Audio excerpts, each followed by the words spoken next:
in which I will be reading from an SBT Legacy title that will be coming to the platform on Sunday. It's called Numb. It used to be called Hair of the Bitch, but Hair of the Bitch was too disturbing for a lot of people, so it was renamed to Numb. But I don't like that. I like the more disturbing title. And not only was the title a little too extreme, but the content was a little too extreme. And Jeff Menapace actually walked it back just a little bit and re-released it as Numb. We didn't walk it back. Hair of the Bitch is still just as hardcore as it was in the first place, and the version that you will get on our platform will be the same as it was back then, except it's been remastered. But this is one of my, geez, man, when was this? 2014, maybe, that I did this one? 2015? So, my performance surprisingly still holds up. I was pleasantly surprised when I revisited this audiobook, and I was like, wow, I don't hate myself while I'm listening to this. This is crazy. Because there's a bit of dread that comes with it. You're like, okay, I'm gonna listen to it. Okay, did I suck? That's all right. Yeah, that's okay. Nice. I'm happy with that. Yeah. That's how I felt when I listened to it. So I'm proud to be putting it back on our platform instead of on Audible. So yeah, and that's gonna be actually $3 because it's pretty short. It's like not even 5 hours long. But I'm going to go ahead and perform one of these scenes from that book for you guys right now. And then right after that, we have author Jeff Menapace hanging out in the green room, doing things that you guys shouldn't see, honestly. But, no one... I can see don't judge him. It's fine. He'll come hang out with us. I'll talk to him. And that'll be right after this performance. So, here goes. Numb by Jeff Menapace.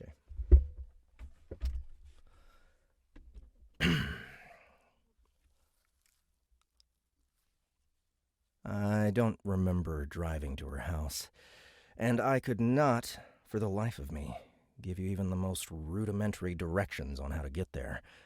With the potential of what lay ahead, such details had been demoted from steak to vegetables.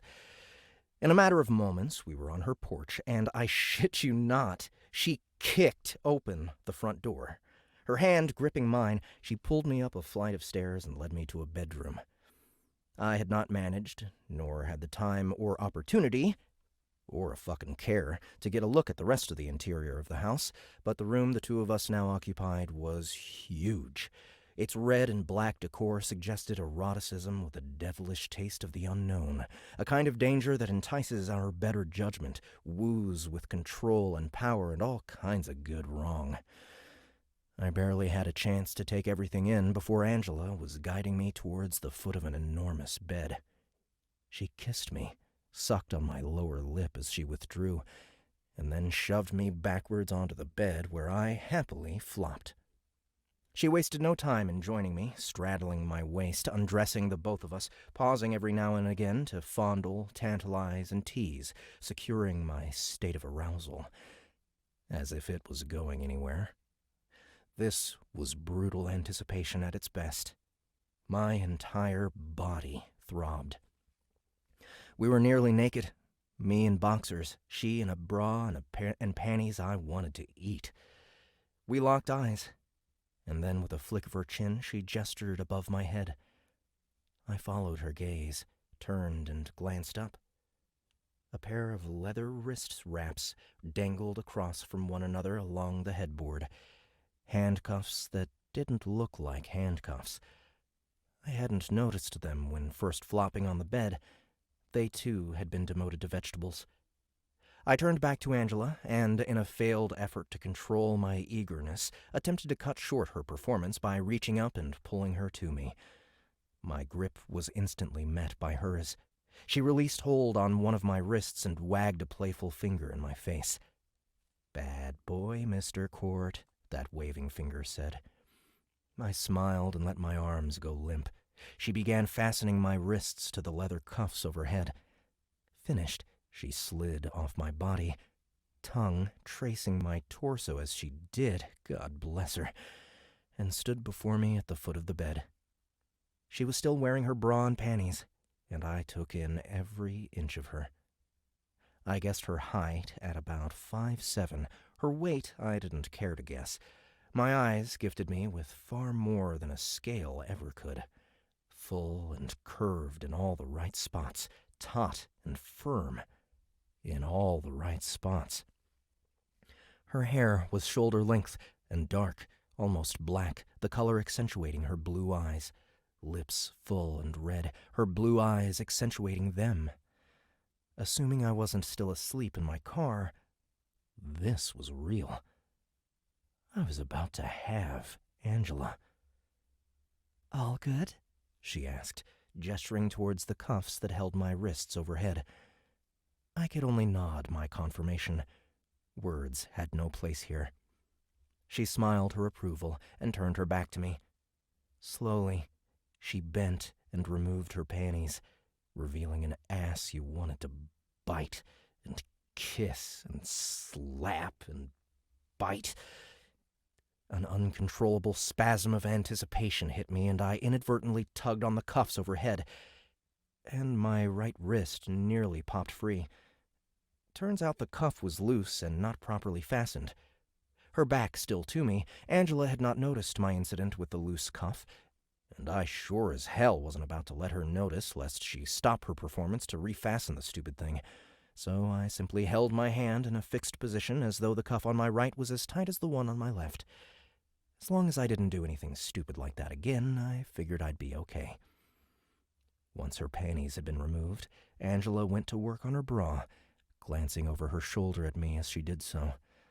The look she cast me was something no surgeon could ever provide, a confidence I'd never seen in any woman, like she damn well knew she could make you come with just her eyes. The next time someone tells you it's big tits or a tight ass, scoff.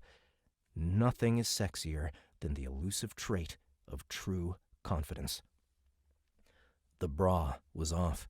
She turned slowly and faced me, her arms across her chest, a hand covering each breast. It seemed illogical that she would cover her breasts while everything else was exposed, and looking fucking amazing, FYI. But logic had no place in Angela's world, and while men usually accommodated the breasts in order to get further below, I found myself wanting nothing more than to just see her breasts, even if it meant I might never get to touch, taste, or enter her where I'd always presumed it counted. The power this woman had. She was turning out to be everything I'd been pining for.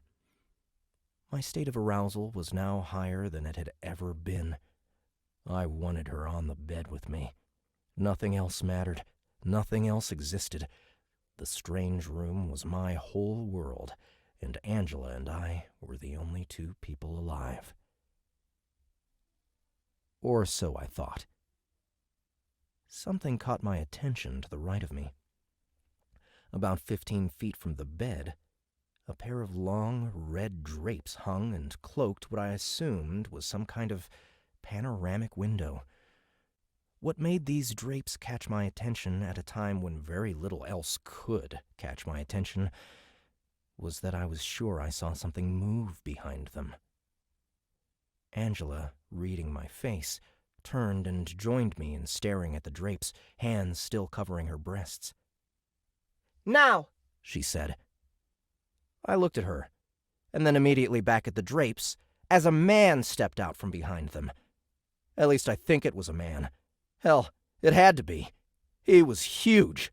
The rest of his appearance was far too bizarre to initially comprehend. He donned a full-body get-up, tight to the skin and all black, like something a villain in a comic book might wear. His face was covered by a mask that looked to be fashioned out of the same tight-fitting black material as his bodysuit. There were holes for the eyes, nose, and mouth, but they were covered in circles of black mesh. Nothing identifiable to the onlooker. Vision, air, and a voice for the one wearing the mask. I found myself almost laughing at the flagrant absurdity of it all.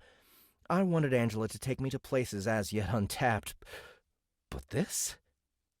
Chuckling, I said, "What the f—" but stopped when I saw this freak pull an aluminum bat out from behind his leg.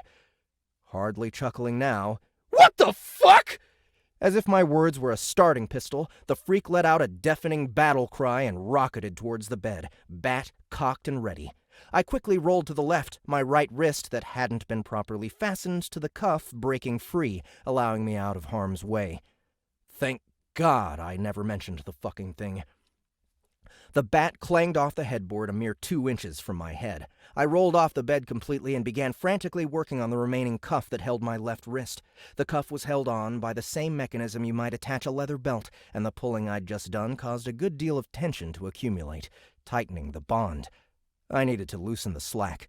To my right, the freak was regrouping, cautiously circling the bed, securing his grip on the bat. I could hear him breathing, excited. I backed up further against the wall and felt my right hand graze something. I glanced down at a sizable porcelain lamp on a nightstand. He finished circling the bed. We now faced each other, maybe 8 feet apart, the bat swaying over his shoulder as though waiting for a pitch. Another battle cry and another charge. He vaulted forward, bat cocked. I spun, snatched the lamp by its neck, spun back and whipped it into his oncoming face. It shattered on impact, knocking him backwards, out cold. Ignoring all of my mother's childhood advice, I decided to use my teeth as a tool, spinning back towards the bed and chomping down onto the leather strap that held my wrist captive, hoping to loosen the slack. It worked, and I now had my left hand back. Good thing, too. The freak was awake and on his feet. He dropped the bat after I cracked him with the lamp, and for some reason did not attempt to grab it again. There was a good chance he was still on Queer Street from the lamp and wasn't thinking properly, and to be honest, I didn't give a shit. The fact that he was no longer wielding the thing gave me hope. The freak dove at my waist, shooting both of us backwards, crashing against the wall. Although the impact momentarily took my breath, I was happy the wall was there. It kept me upright and prevented me from landing on my back with his big ass on top. With his shoulder driving into my stomach, I felt him reach down to grab the back of my leg so that he could scoop me up and slam me. Fuck that. I immediately took both hands and pushed down onto the back of his head until it was at my knees, preventing him from getting my leverage. I then snaked one of my legs free and began hammering the bottom of my fist onto the back of his head like a jackhammer. After about 5 or 6 of those, he gave up trying to slam me and covered up. I snaked my other leg free, clamped both hands around his neck, and drove my knee up into his face with everything I had. It sounded like a football being punted. He dropped instantly. I slumped back against the wall. My legs, my lungs burned. My body shook. I was certain I was going to puke. And then I felt a frantic pull on one of my ankles. I looked down and actually gasped, "Are you fucking kidding me?" The tough fucker was now clamped onto my shin. His fingers groped and clawed my flesh as he tried to climb to his feet. I spotted the discarded bat, picked it up, and raised it overhead. Although he never looked up, I now suspect the freak realized what was about to happen. He stopped his futile struggle at my legs and seemed to brace himself for the inevitable. I could have stopped after the first blow. He went limp immediately. But I didn't. In retrospect, I can think of many reasons, some reasonable, if not damn well justifiable, as to why I didn't. But who cares, right? I didn't. Over and over again, I brought the bat down onto the freak's masked skull, deforming it with each sickening wallop. It was my breath, or lack thereof, that finally stopped me. Realization as to what I'd done soon began filtering into my pool of rage, and I instantly flung the bat into the corner where it landed with a definitive clang. I looked down at the now lifeless mass at my feet. His body was still moving, but it was involuntary.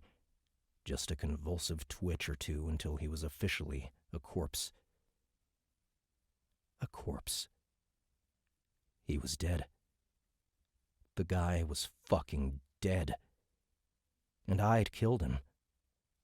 I had killed somebody. And that's it.